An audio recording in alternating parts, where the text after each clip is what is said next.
Okay, I want to tell you a few things about what is happening in the world of CSR and how CSR can contribute to businesses becoming more successful or efficient or sustainable, which is actually the goal that we're trying to achieve. I also have to say sorry, I have a bad throat because in the last 10 days I've been in 6 countries speaking, and the air conditions and aeroplanes, etc., they kill me. One of my favorite projects that I'm doing is the government of Qatar has hired us to work on the FIFA 2022 World Cup, which you might have heard is happening in Qatar, but there are certain criticisms on Qatar regarding labor standards, human rights, other environmental issues that they are criticized for. And the government has on the one side hired a very good British PR agency to do the PR show for them, but smart enough, they also hired us to give recommendations on what really they can do and what is actually needed to be done, that they would get out of this constant criticism, which for me is an example that CSR is becoming more and more mainstream in the sense that it is a serious management tool to run even big shows like Football World Cup and its preparation, and not only a add-on nice thing to do, show little element that one does. Very few words on the CSR company. I'm sorry I've missed the presentations before, and I'm sure they have said everything about CSR that is necessary for you to know. So thank you, I'm going now. No. The CSR company, which I founded, and I'm the president, I think, is in 40 countries, 3 continents. We have certain products that we offer from a IT software, label, ISO 26000 verification, trainings. The ISO 26000 for the reason that I had the pleasure and sometimes also the burden of chairing the global development of this standard.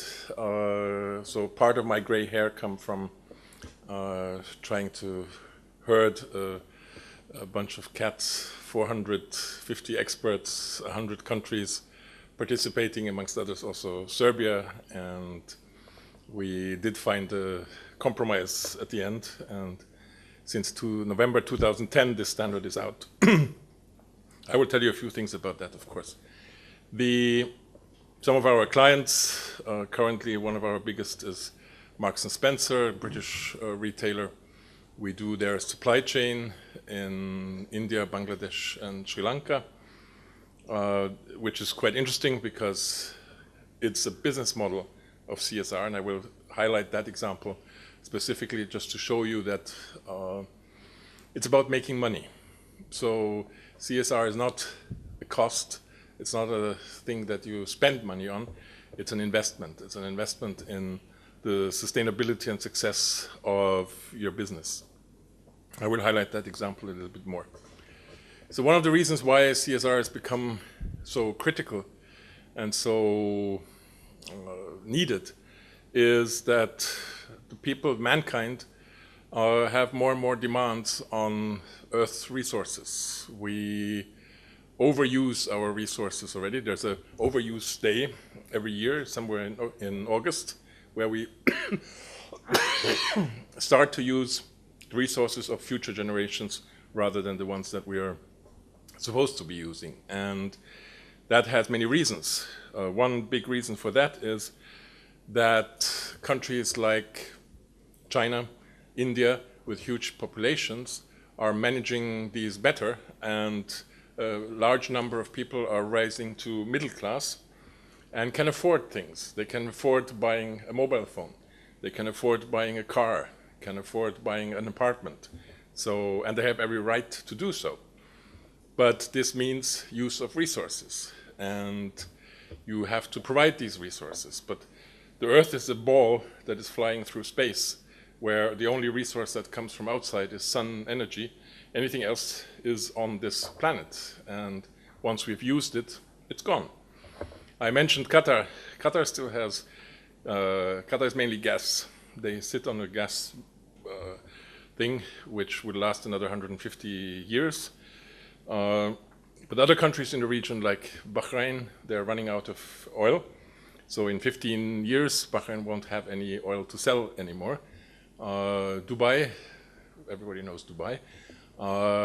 Only 7% of the GDP of Dubai comes from oil and gas. 93% come from tourism, trading, banking, all the other industries. So they need to diversify their industries. And when I show this slide in Saudi Arabia and tell them their oil is going to end someday, at one stage I got an answer from a guy who said, "That's no problem, we have a lot of sand." And yeah, he was a smart guy. He said, "We have a lot of sand, and in sand is silicium. And with silicium you make the solar panels. There's currently no technology to divide the silicium in the sand from the rest of the sand, but for sure somebody will come up with that technology, so then they will sell the silicium for the solar panels in the future." But the real resource that the wars and the battles in future will be about is water. Water is the resource that is very scarce on this planet, drinking water, and is going to be a big issue. I worked for the Jordan Water Authority. Jordan country has only 2% of its own water. 98% of the water has to come from somewhere else. And the two places it comes from, that's not the most stable places in the world. One is Syria, is one big provider of water, and the other one is Israel, through the peace agreement between Jordan and Israel. So a country completely dependent on water from other countries, and whatever politically or war-like happens has a direct effect on the water situation in the country. What we see is a tremendous growth of people.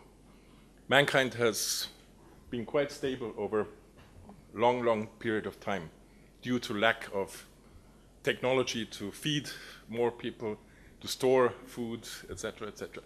Only in the very last 500 years we got an explosion in population, and that's due to technology, due to logistics, many other factors, medicine, etc., etc. So that means these people use resources. They use even water, they use food, they use many other resources in products that they buy on the day-to-day basis, or if it's a more developed society, even for luxury goods or whatever. So if you look at the time when your grandparents lived, there was about only half the population on this planet as we have today. So within 2 generations, the population has doubled and is still growing, as this slide shows here, till 2025, estimated 8.5 billion. Currently, we're a bit more than 7 billion. That's a burden for the planet, because for the resources of the planet. And we have to do something about it. Just to highlight what that means, if you look at a country like China, China alone currently uses this amount of, cement of the world production. 50+ % of the world production of cement are used in China, because a lot of construction, infrastructure, etc. happening there, and so on. You see the figures here. But you can, if you look at, China is the 2nd largest economy, but that's a bit of a fake, because if you take it per capita, China is still a developing country, simply because of the large number of people. But if you take into account that they, in their 5-year plans, go for achieving the same per capita income as the US, then China would be using 2/3 of the world grain production. They would have a need for 99 million barrels of oil per day. We only produce 88 million per day currently. They would have 1.1 billion vehicles on the streets. We only have currently 880 million cars worldwide on the streets. And the question is, can you forbid China that development? No, of course not, because we have developed in a way, so you cannot now say, okay, we are fine, but you stay a developing country. They have the equal right to develop and increase the wealth of their people. And that's why the current CO2 global warming conference in Paris is such a important but probably not very successful event, because these countries don't want to limit their CO2 emissions, because they say, you have developed, you have emitted CO2 like crazy. Now you want to impose limits on CO2, and we haven't yet developed. And it is our right to develop on the same level as you have. And we will therefore not accept limits on CO2 emissions. And they're right. Why should they? We cannot impose on them such kind of limitations. And there's still another, so the cherry on the icing is more or less that there's another giant waiting, and that's India, where India's population is overtaking that of China in future, and you will have good half of the world population living in these two countries. And which also means that a lot of things that we talk here in Europe are totally waste of time, because the economic powerhouse is Southeast Asia. That's where the music plays. And the decisions that are taken there will influence the globe much more as decisions that are taken here. That's simply a true fact one has to accept because of the large number of people, because the economic development there, the political developments there. So one has to just be aware of that the powerhouse of the future is in Southeast Asia and not in Europe. If we overuse our resources, this can happen. Mr. Tarzan flying out into nothing. The rainforest has been cut down, so he will land quite hard. And that's not a fiction. The rainforest in Brazil is cut down by I don't know how many square kilometers per day. So you can calculate when you have reached the end of the line. And as you all know, it's an important source for oxygen for the planet. So what can be the reaction to that? We know we have this just simply given limitation of resources. Now, what happens very often is we know we are going towards a cliff. Everybody can calculate that at some stage we won't have enough oil, we won't have energy, whatever the issue might be. So we're walking towards a cliff.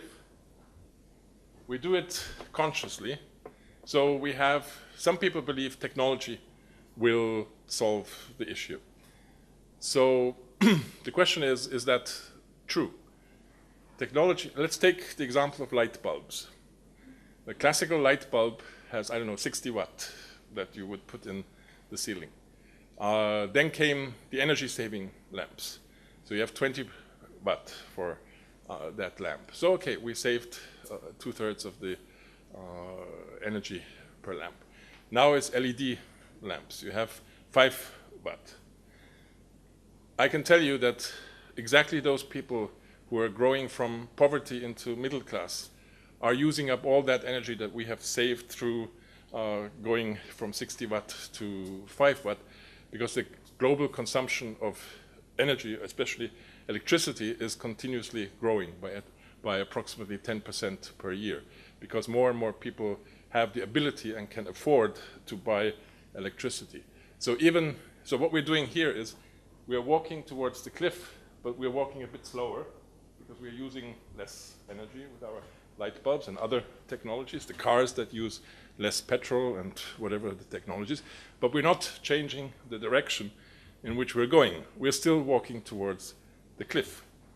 What we should be doing is going the other direction and think about technologies, think about ways of doing business that make this what we call incremental change of the business model. So it is not about more. It is about maybe more quality, more use. I will tell you an example. Who of you owns a car? Almost everybody. Okay. How many hours per day do you use your car? Give me a figure. 2 hours, some less, some more. So let's say an average 2 hours a day. Now a car is probably your second or third most expensive investment that you're doing. The house or apartment is the most expensive. I don't know how it is in Serbia. The wedding can be quite expensive. So then comes the car. And so you invest a big amount of money in something that you're using 2 hours a day, which means 22 hours a day. This thing is standing at the side of the road in a garage somewhere. Is that very smart? If you go to a factory owner and tell him, you should buy the second most expensive machine, but you're only allowed to turn it on 2 hours a day, you will get this here.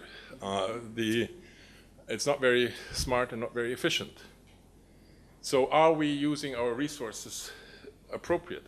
We're spending a lot of money, we're using resources, petrol, space, whatever, for something that is just standing 2 hours a day at the side of the road. 22 hours at the side of the road, and we're only using it 2 hours a day. Okay, forget about prestige and we have a star on the front of the car or whatever. That's another thing. The car maker, Peugeot in this case, had a retreat where they had a very expensive consultant for 2 days in the Loire castle close to Paris. And that smart consultant had a flip chart on which he just wrote 3 words. Who are we? And that was his whole job. For that he got his money. I would have loved to be that consultant. No, but actually it's very smart. Because the question is, if we rethink who we are. So Peugeot said, we are a car builder. We build cars. So we want to sell, our business model is to sell more cars, because then we build more cars and we can sell more cars. We are measured by the stock price on how many cars we sell. What's the market share of Peugeot in car sales? Our bonuses as managers are based on selling more cars or building more cars. So the model is more. More of those cars that are standing 22 hours a day at the side of the road. So if you had this question, who are we? And rethink your business model, they came to the conclusion, taking into account what I just showed you before, the resource limitation, that if we continue like that, we will end because there will be no resources. The Chinese 1.1 million barrels a day that they need, they don't exist. We don't have them to fuel the cars, and that's only one country. There's a limitation. So we have to rethink our business model, and they thought about it and said, okay, 2 hours is not very good.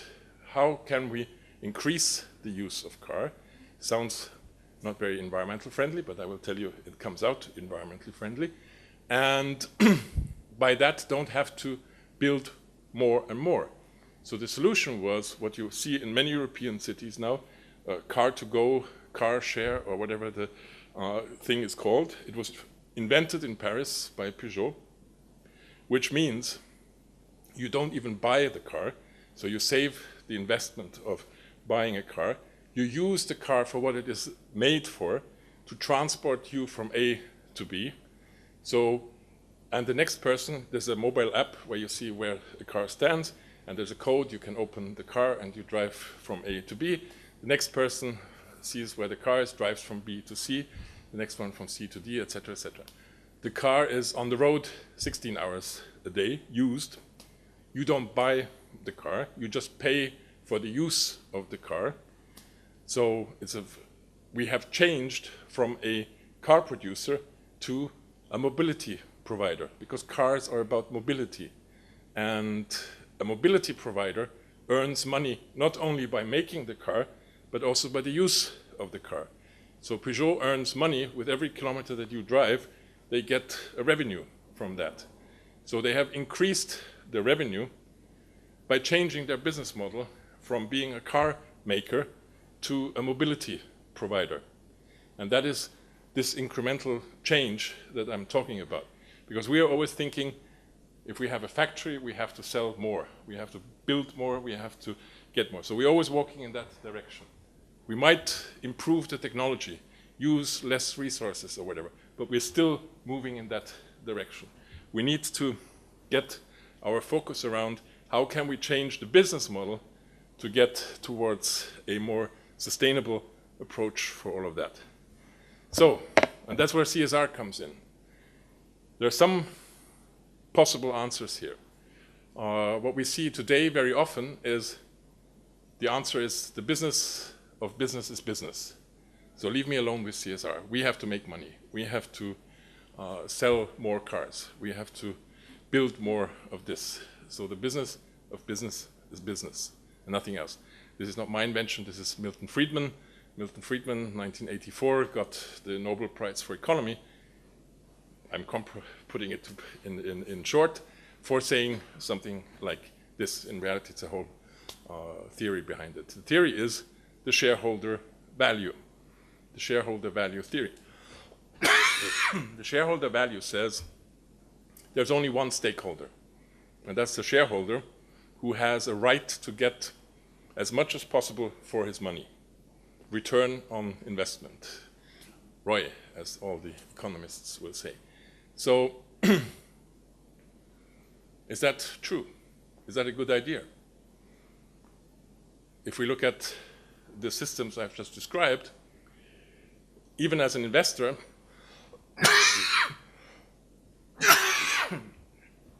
the company that I'm investing my money in, that is moving towards the cliff, is not a good investment because it will collapse. I should invest in companies that are thinking about different business models, who include stakeholders and not only shareholder into their thinking. The other thing is businesses to get more actively involved in these changes to provide real opportunities for competitive advantage. I think that's the space that we need to get to. That is where we can differentiate ourselves from competitors, where we can find solutions for needs of society, solutions for people's desires, for environmental problems. Then people will buy your product even without a big marketing or advertising campaign, because you cover a need. And of course, business leaders could be philosopher kings and actually carry this forward. In Europe, we believe in states, and we believe in governments, and that's the role of the government to do that. The reality probably is that not every government is very sensitive or open to this kind of approach, so maybe it will take some business leaders to push in this direction. The reason behind all of that is sustainability model. The three pillars of sustainability: economy, society, and environment. I've drawn it not as three different pillars, as you would see very often, but as circles within the circles, because they're interdependent. We all live in an environment. We breathe air, we drink water, we use space, that's environment. We live in a society with social peace, with social development, whatever. And businesses are acting within this society and within this environment. So they're not separate, as often drawn with three different pillars. They're part of it. So they cannot say, you take care of the society, you take care of environment. NGOs take care of the environment. It is also their responsibility because they are part of it. They are an element of all this environment in which we're living in. And to speak the language of businesses, I've drawn here how you can break it down into capitals. There's natural capital. A mining company is classical, using natural capital. Coal, gold, whatever the issue might be, oil and gas, etc. A society is built up of different capitals. Social capital, human capital, intellectual capital, patents, inventions, etc. And within that, we create financial and manufactured capital. So it's not that businesses create capital out of nothing. It is based on these pillars, these structures. So to claim for businesses, this is a job of the government, and we have nothing to do with it, is not true. It is, as businesses, you are part of these three circles, and you are equally influencing and impacting these circles. Probably this has been mentioned already, the Sustainable Development Goals, as one of the drivers in future for this topic. I believe it's a good thing. I believe we still have to find the implementation tools and measurement tools to be able to do this. The good thing is, different to the Millennium Development Goals, these Sustainable Development Goals are for all countries, so also for the developed world as for the non-developed, for the not yet or developing world. So we also have to contribute to achieve these goals, because Millennium Development Goals was a bit like, you have to do this, we give you money, but you develop. Here it is, we also have to do our part and contribute. Now, you can think about your company and give a figure how your different levels within the organization understand sustainability. I have just described the framework in which we are thinking with the three circles, with the limited resources, etc. The key thing is CSR is a top-down thing. So the executive level has to understand what CSR is about. If you don't get the executive level, you have a high probability that your project will fail. I have tried it. We have entered a company through HR department because HR was very much thinking CSR is great and we need to do this, but the top management didn't support it, didn't give the resources. And I don't need money. I mean, I don't mean money. I mean time, human resources to put skill development to put into this project, and we failed. It has to be carried from the top and then down. Managers, the employees equally have to understand and implement it and live it. It will not work if not. You know this definition, the needs, sustainable development as the development that meets the needs of the present without compromising the ability of future generations. It's the Brundtland Commission that came up with this definition. So, what are the challenges that we have? On the social level, a lot of issues around unemployment, inequality meaning also women, men, so gender inequality, handicapped people, non-handicapped people, people with migration background, non-migration background, etc. Many possible areas. On the other hand, a big skills shortage. There's industries that lack people and need urgently skilled people to work for. Human rights, especially in the supply chain, that's one of the issues Marks and Spencer is looking at, how to support their suppliers in dealing with human rights issues. Erosion of trust to business. If you look at, there's a trust barometer by an American PR agency called Edelman that also does a lot in CSR area. And this trust barometer asks people all over the world, which organizations do you believe the most in? And which organizations you believe the least? And who can guess which, on a worldwide scale, this is 45 countries, they quite a big number of people who have been asked, 48,000 people have been asked from 45 countries, which organizations do you believe the most and which the least, and then in between, which organization would you guess comes out as the most trusted organization?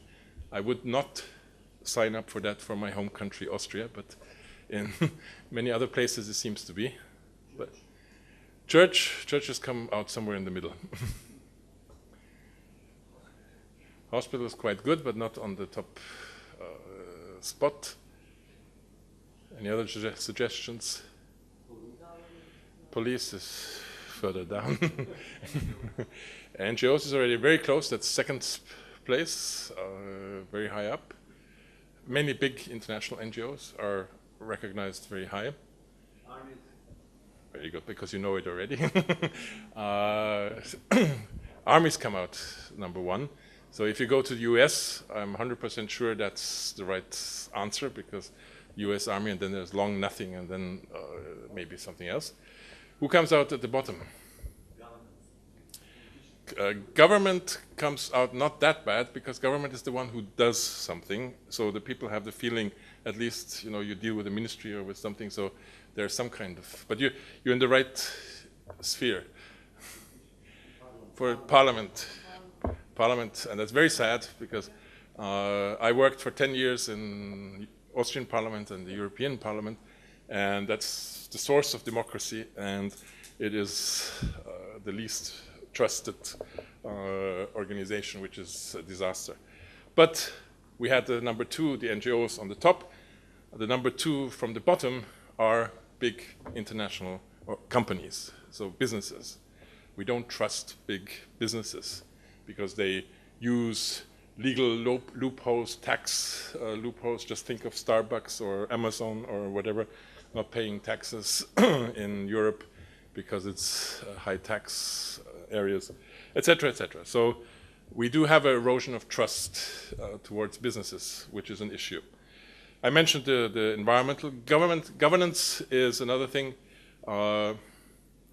Governance is a big issue because it's how decisions are made in an organization and how transparent and how accountable is an organization for these decisions.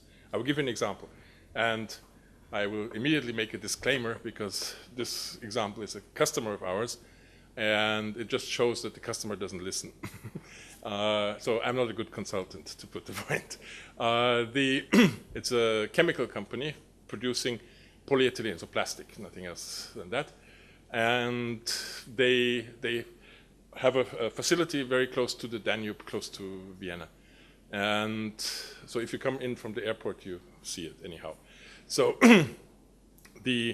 some scientists from the university were doing water sampling, not regarding this factory. It was about, they did a study on a specific fish that lives in that area of the Danube. But what they found in these water samples was these, it's so-called nano, or not, it's a bit bigger, but plastic pellets, very small things which the fish eat, and by by eating it, it becomes part of the fish, and we catch the fish, we eat the fish, so the plastic gets into our bodies. So the scientists published their result that they found that alone in that area where they were doing the water sampling, they estimated around 6 tons of these small plastic flakes were in the water. So everybody looked at this chemical company that produces plastic, and the CEO made a statement, it's not from us. cannot be from us. It's not ours. Then the people look left and right, 100 kilometers downstream, 100 kilometers upstream. There's not a single plastic producing factory. So in a radius of 100 kilometers and 200 kilometers in diameter, there's not a single plastic producing factory. So you come back to the CEO and says, well, maybe it does come from your factory because there's no other plastic factory around. So then comes the very smart answer. Well, yes, on that day when the scientists were taking the water samples, there was a leakage, but we closed the leakage and everything is fine. So whom do you trust now? The first they say, it wasn't us, has nothing to do with us. And then they say, okay, it was just on that one day when the scientists took the samples. That's very sad, because that is transparency and accountability zero. That is a classical reaction of businesses to push away any responsibility, etc. The big problem is, and that's what I don't understand, is the damage afterwards is much bigger after you had made these statements than if you had said from the very beginning, yes, we had a leakage and there was a problem and we are working on it and we're solving it and whatever else. Everybody knows that everybody's a human being and you make mistakes and things happen, and that's fine. But if you at first say it wasn't us, then you say it was just on that one single day, nobody will believe you. So it got through the whole media attention, it got all the whole show. The NGOs were jumping on it, the scientists were jumping on it, etc., etc. So suddenly you have a big story which you could have solved by just being accountable and transparent. And the costs for that is much higher than admitting that something had gone wrong. That's what I don't understand. That's if we talk money, it is costing me a lot more to repair that than being open and transparent from the very beginning. That's governance, has a lot to do with this. So, our system of sharing is not necessarily equitable. Sharing value is not equitable. We create value. You all know the 1% who own a lot of the values of the earth, and the 99% who do have very little. In comparison, there's the Occupy Wall Street movement, there's the 99% movement, etc., etc. Our disparity on wealth is a big issue. The Arab Spring is nothing else than a social revolution, because the young people, educated young people, have no chance to find a job. By that, have no chance to earn an income, to move out of the parents' house, to marry, to create their own life. That creates frustration if next door there's somebody who is in a government position, is corrupt, and just gathers wealth and fortune with him. So, of course, disparities create frustrations. There's a limit by ecological factors, we talked about that, and modern social media is the new, transparency tool. WikiLeaks. You can read top secret US documents on the internet. Vatican leaks. You can even read what the Pope says. So don't believe that information is something you can hide. It is something that flows, and you cannot put it in a safe and lock it away. There's the disgruntled employee who takes a piece of paper with him or a flash disk or whatever, and the information is out. There is no way of protecting that. But sustainability is also sometimes misunderstood. The tree huggers, it's greenies, they just want to protect every tree that is standing. It is sometimes misunderstood, or very often misunderstood, as giving back to society. You all know these CSR projects that are actually philanthropy or charity or sponsoring or whatever, but run under the title of CSR.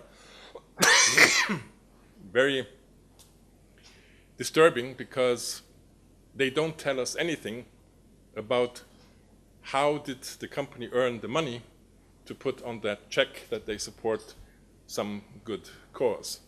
If they put the money there because they have exploited their employees, because they have polluted the environment, because they're not following legislation, then it's easy to write a big check.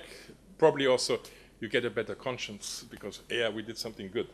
But that's not CSR. CSR is about how we do our business, not what do we do with the profits. It's how did we make these profits. So that's what we're trying to get across. Yes, also standards play a role because most companies love Excel sheets, checklists that they can go through and tick a box, and yes, now we are a socially responsible company. That's not social responsible because CSR is a journey, it's a process, it's something that happens every day in its development. Let me give you another example. Sorry if I bother you with examples, but storytelling is gets the idea across. Look at the most famous example currently, and I must admit also a booster for our business, is Volkswagen. Volkswagen is, just to highlight the story, you know all the story, the cheating on the emissions of the cars. So on the other side, 2 days, on Sunday, Monday, before this thing happened, there's a Swiss rating agency for sustainability, which rates companies if they are eligible to be listed in the Dow Jones Sustainability Index or in the FTSE4Good Index. And it's SIM is the name of that rating agency. On Monday, they published a report that said Volkswagen is an industry leader in CSR. On Wednesday, the story came out. Shit happens, yes. Which again shows one thing, and it's the key message, also what I want to get across. CSR is about how you do your business. It is not about which initiative you're supporting, which great programs you're having, which marginalized, vulnerable group you are promoting, etc., etc. It is about how you do your day-to-day business.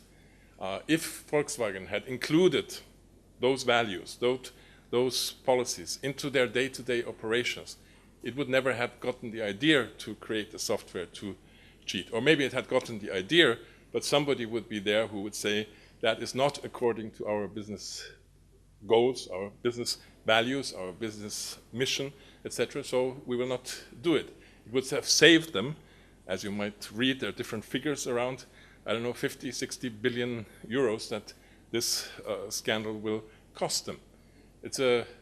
And that gives me another argument, that CSR is about money. Because you can, if they would have done that into the day-to-day operations of their business, it would have saved them 50, 60, 70 billion euros. So it's about money. It is not about doing something nice for the media or doing something nice for the CEO with a photo of an orphan or a handicapped child or whatever and handing over a check.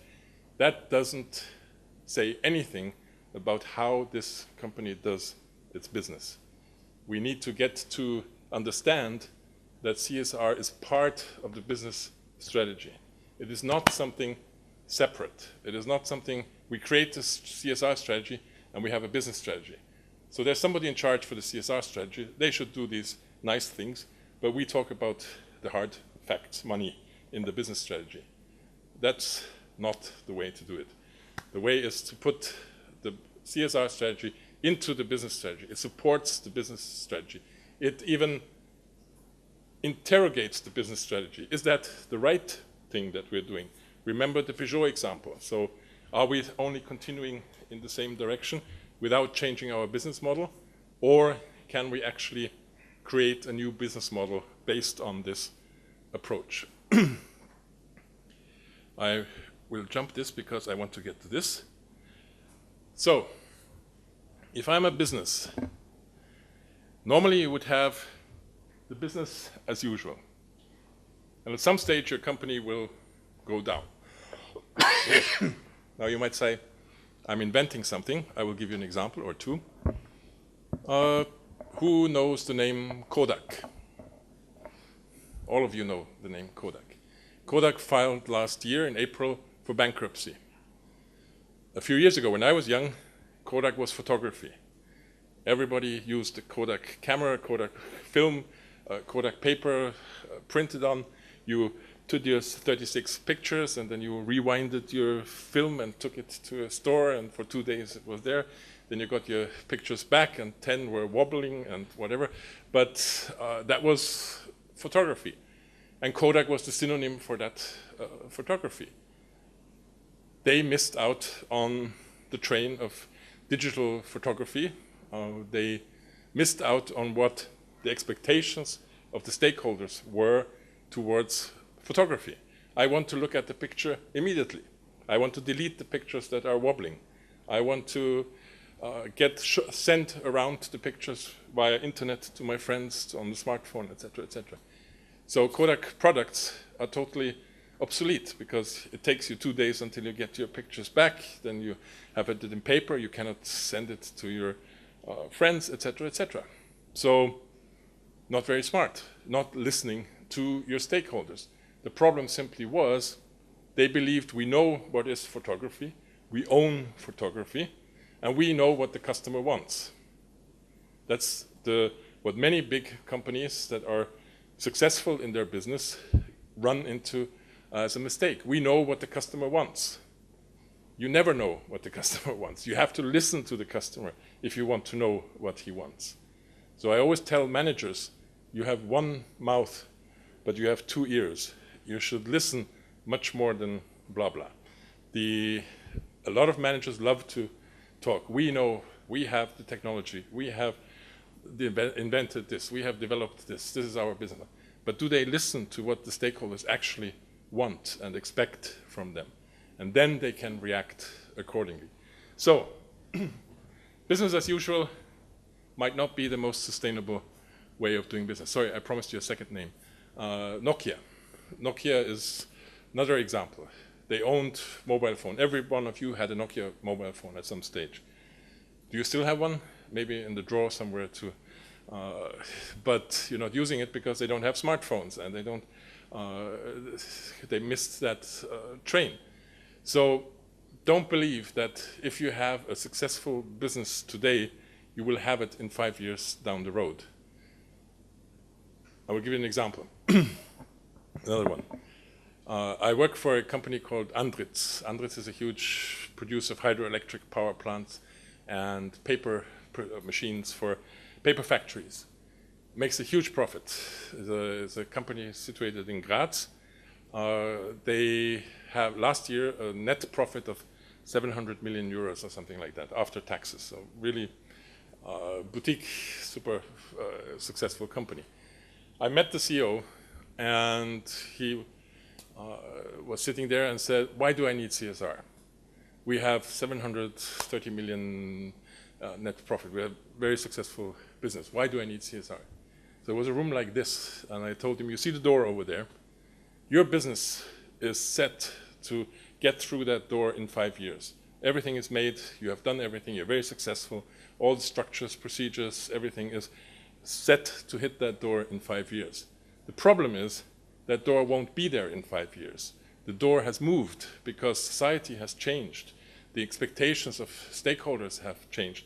The subjects have changed that people think are important. You will hit the wall because there will be a wall. The door is over there in 5 years. So you have to adapt your business to the expectations of stakeholders, and that's best done by using CSR as a tool, because that's the tool to achieve sustainability, so that you can hit the door where it is in 5 years and not the wall. I think that is simply to highlight that even if you as a company believe we have everything in place, we're mega successful, everything is working in our way, the society around you is constantly changing and the expectations are constantly changing. So think of smoking. Smoking in a restaurant, in a cafe. If you go, Vienna is a bad example, to Slovenia. If you go to Slovenia and you go to a coffee bar, you're not allowed to smoke. 5 years ago, everybody was sitting there smoking. Today they stand outside in the cold and rain and smoke their cigarette. If you said 5 years ago, there will be no smoking in cafes, they would think it's never going to happen. It happens because there's a change in attitude towards tobacco, there's a health issue, there's all these things. So this door is constantly moving, and you have to adapt your business to that approach. So what you want to do is move into this sustainability as usual. You want to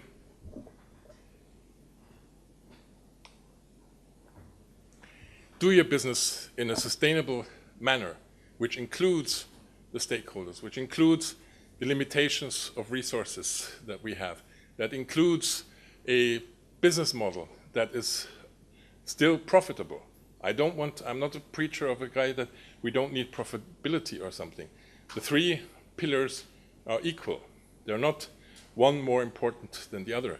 The environment is important, but it's not more important than economy. If the business goes bankrupt, there's no help for the environment or the society or whatever. They're three equal dimensions. We want to watch 3D television to get a full picture. So take the 3 dimensions of sustainability to have a full picture of your business. And yes, the start will be slower because not everybody understands that. The concept of growth is still very much in our minds. Managers have been taught for generations that growth is the only mantra that you need to follow. And my KPIs on bonus and whatever are all based on growth. If we get away from that, it will take some time. But the sustainability, as usual, hopefully is a sphere that will take us on to a longer journey. So what are the steps to achieve that? You have to tell me when I'm overdoing my time. You start off with compliance. Every company, everybody believes he's compliant. I can tell you my father had a small business, classical SME, 5 people, very small. And he always said, with 1 foot, you're in prison. Because there are so many rules and regulations that you don't even know as a business person that you for sure are somewhere not following the law. So compliance is actually quite challenging. And big companies have so-called compliance officers who make sure that the company is as compliant as possible to the laws. But compliance is not CSR. Compliance is only the fundament on which we are standing. Yes, we have to follow the laws of the country. If we don't do that, then we are far away from CSR. In most countries, corruption is forbidden. It says in the law, don't be corrupt. It still happens.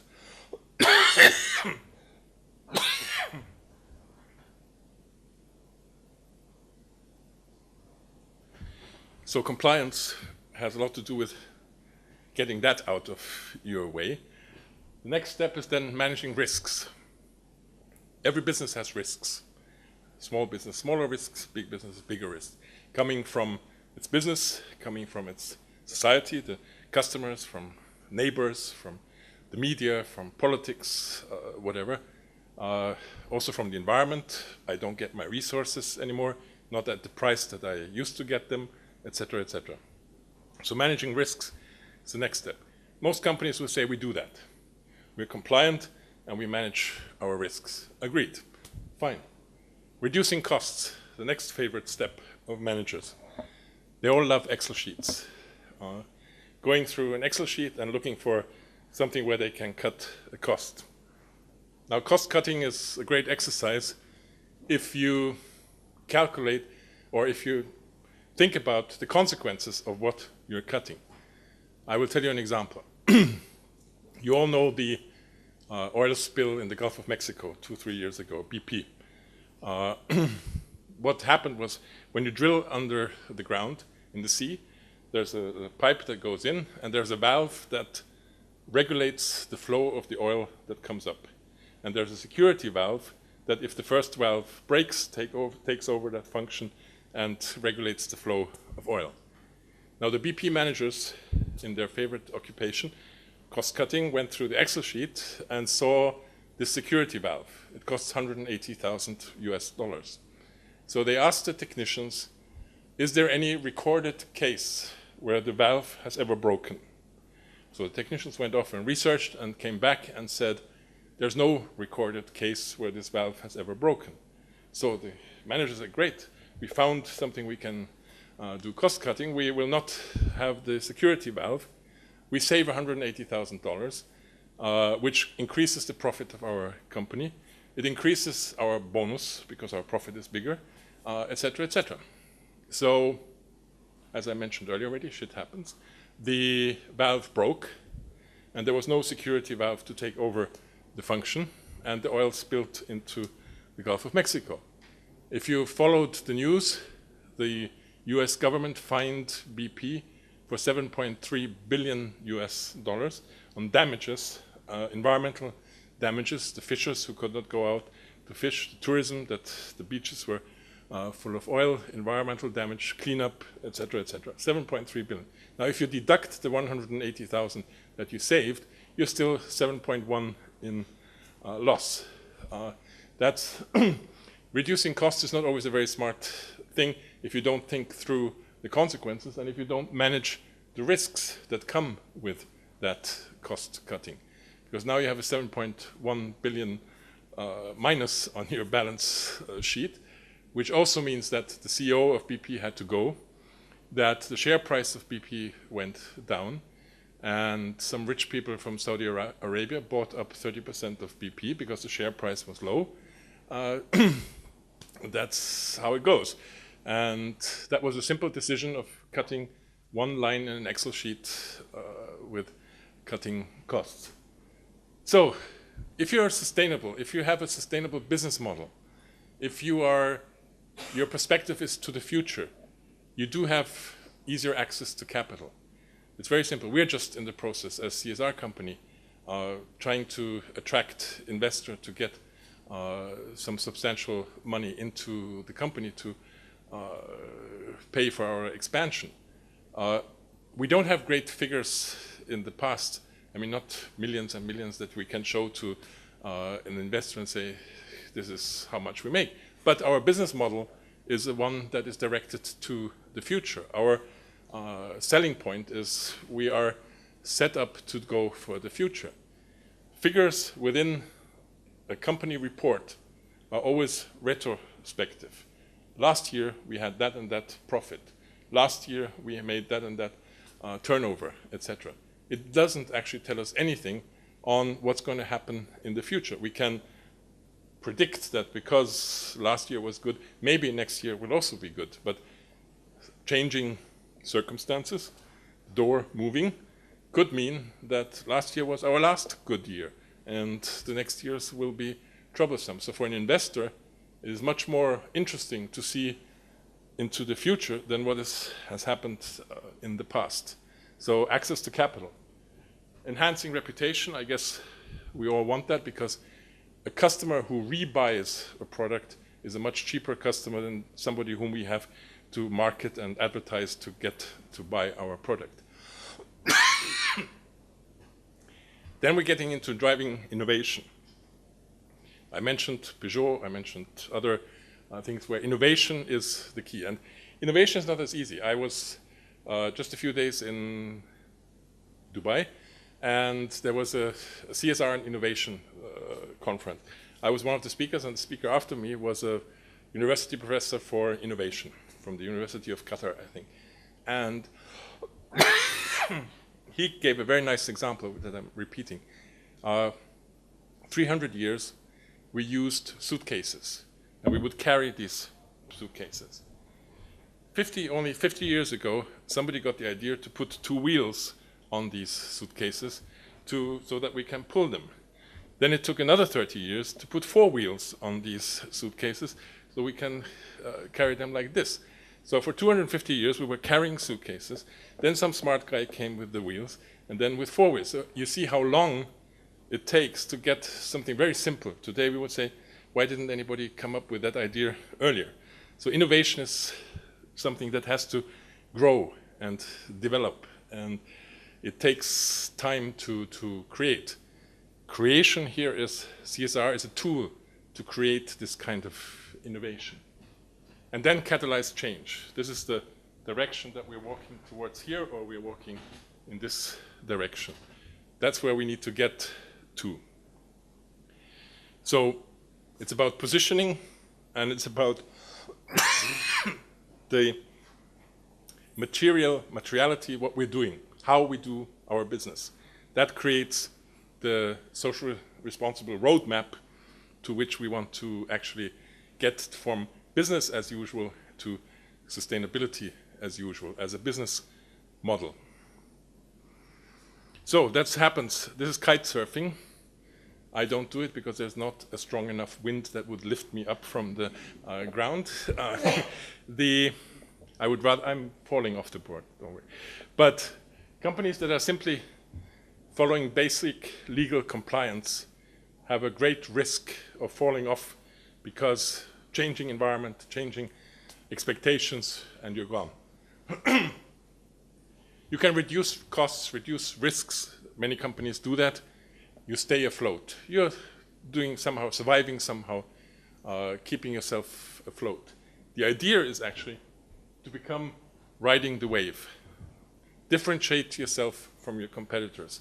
Create this space in which you are doing your business, where competitors who are still doing their cost reduction and who are doing their compliance are still fighting with the nitty-gritties of day-to-day business, while you're riding the wave of innovation, finding a new product, a new service that would address the expectations and needs of people and get you off. And then maybe you want to get into changing the game, getting what is called the blue ocean instead of the place where everybody is sitting around, and do your own thing.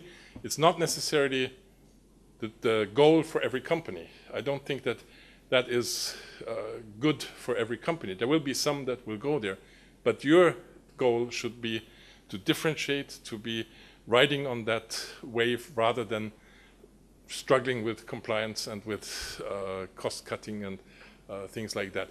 In German, we have a say that no mountain is too high, it is the pebble in your shoe that makes the trip difficult. So it's always small things that make the trip difficult, not the goal that you set yourself. So here also, don't be shy of big goals.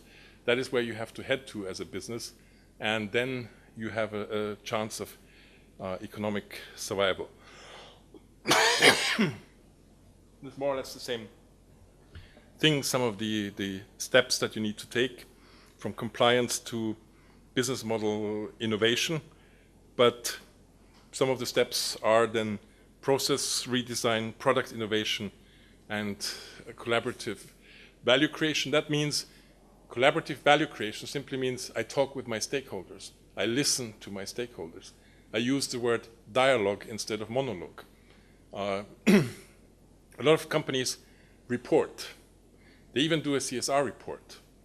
But that is, I'm telling you how cool I am, what kind of things I do.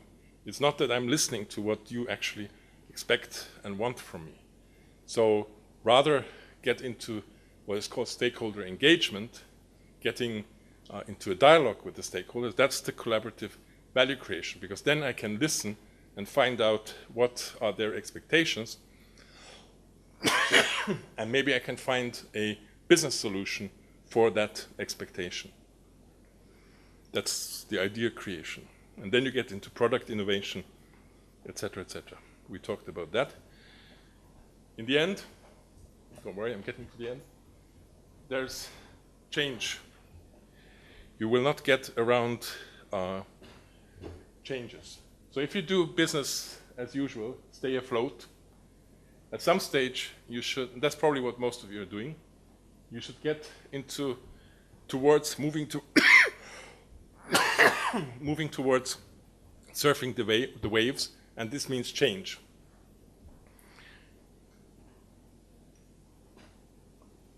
And change is not always everybody's favorite, because a lot of people love to go to the office at 9 o'clock, and they know exactly what they will be doing until 5 o'clock in the evening, and then they go home, and next day they do exactly the same again. And that's a kind of security or comfort or whatever. And change means a disruption of this comfort. But if you want to develop your business in that direction, change will be necessary. And let me show you this here. Patagonia is an outdoor clothing company that has an ad that says, "Don't buy this jacket." Now, from an advertising point of view, it's actually a good idea because everybody looks at it, why shouldn't I buy this jacket? But also, there's more than that. It's not just an advertising gag. It is what is called the Common Thread initiative. We all, and I include you all, have sometimes the tendency to buy something that we don't need, to buy clothes that we like in the shop, but when we get home, we actually don't like them and we put them in the cupboard. That's a waste of resources. It's a waste of your money. It's a waste of natural resources, etc. What Patagonia is trying to tell you is only buy this jacket if you really need it, if you really are in the need of a good quality. So rather than buying a lot, buy something quality. So a very different approach to customers, because we have this consumerism where it is about buying more and buying more and buying more. And here it is about buy less, but buy good quality and something that you really need. So the approach here is don't buy the jacket, only if you really need it, then get it. And Patagonia is a big promoter of this initiative on a global level. Of course, and I will admit, Patagonia jackets are expensive. They're not cheap stuff. But maybe because they're expensive, you will think twice if I really need to buy that jacket. And you will keep it for a longer time, even where other clothes you will throw out at some stage. This is one of my favorites, and it's my second last slide I'm going to show. That's what currently a lot of companies do. They have an initiative to separate paper, plastic, and glass. And that's our CSR initiative. And they bring the media and they do a report, and this is what we're doing. But in the back, the black smoke comes out of the chimneys. They should be addressing their material impacts, not the show thing. The separation of paper, plastic has, for that factory, no impact. If they would put them in one container, it doesn't make a big difference. The big difference is the black smoke that's coming out of the chimney. So CSR is about addressing the material impacts that you have, not the things that may be easy to do, cheap to do, and you can make a picture or whatever. That's not the goal. The goal is to address the material impacts that you have as a business. Then you make a change. The separation of paper and plastic doesn't make a change in your business model, doesn't make a change in your whole business strategy, nothing. But addressing those impacts that you really have will make you think about different business models, change of business models, adapting business models, etc. So please don't do the show CSR activities, but rather address those issues that you have as an organization. Here one sees this. Yesterday in Cyprus, the projector showed both in the same color. In Austria, McDonald's has changed its logo. It's now the green logo. Is that credible? Would you believe that McDonald's is now a green company because they changed the color of their logo? We talked earlier about the trust that people have towards big businesses. No, I think that's there has to be a lot of activities behind that support this change of logo. Just to change the color of your logo doesn't make you a green company. Just separating plastic, paper, and glass doesn't make you environmentally friendly company. It is about your impacts that you're having on these issues. I will not talk about this too long. Here we are. Sorry. So why do we do it, and how do we do it? I mentioned at the beginning, ISO 26000 is a standard, global standard, to support you in implementing, integrating social responsibility into your business. So you don't have to invent the wheel again. You don't have to invent the wheel again. Something has been developed on a global scale. There's a tool. It just needs to be put into practice. So for most businesses, especially small and medium-sized, but also large businesses, the standard is simply the guideline to take me through how do I do it in a practical manner. It's not, and that's why I show this, that you have a 2-kilo package of washing powder and then you're a CSR company. It's like painting your logo green and then you're a green company. It is a process, it's work, you have to do something. And one has to understand that also ISO 26000, if you implement ISO 26000, it's not a tick box that you go through and say, okay, we did this, and now we are socially responsible. It is, are we addressing the material issues? Are we addressing the right things? And what are we putting in place to address these things? And how do we get to solutions? And finally, why should you do CSR? You should do it because of money, because CSR is about making money, not about spending money. It is for publicity. Yes, you should do good and also talk about it. A lot of companies like to talk about it without doing good, so you should put the story in front and then talk about it. New friends all over the world, I can tell you. CSR is, the good thing about CSR is it's a global thing. Everywhere in the world, and even now at this moment, I'm sure somewhere in other countries there's equally a seminar on CSR, etc. We have really a global trend. I hope I gave you some inspirations for your weekend and to think about. I hope you will get an award from the chamber or any other award that's existing in Serbia. I'm actually in several juries of awards. The most prominent one is the company Intel, you all know from the chips in the computer, not the chips to eat. They have a CSR award, a global CSR award, and there are 4 people in the jury plus the CEO of Intel, and I'm one of them. And we had big fights because at the beginning it was all about projects. Somebody was digging a well in Uganda and they entered that as a project to this award. And we had to really educate around, if you want to apply to this award, you have to do it strategically. You have to do it related to your business. It has to be part of your business plan and not about some nice flower decoration on your balcony. So, but now we are getting there. We're getting more and more applications that actually address the impacts that you have as a business. Some innovation, hopefully. Of course, a greener environment. Hopefully no empty pockets. CSR is about earning money, not losing money. And we have a responsibility for future generations. I mentioned which closes now my presentation. I started with the limitations of the resources. We have future generations. Most of you will have kids. You want their kids and their grandkids to have still a world that's worth living in. And there's a responsibility that we have to take over that. Hvala lepo.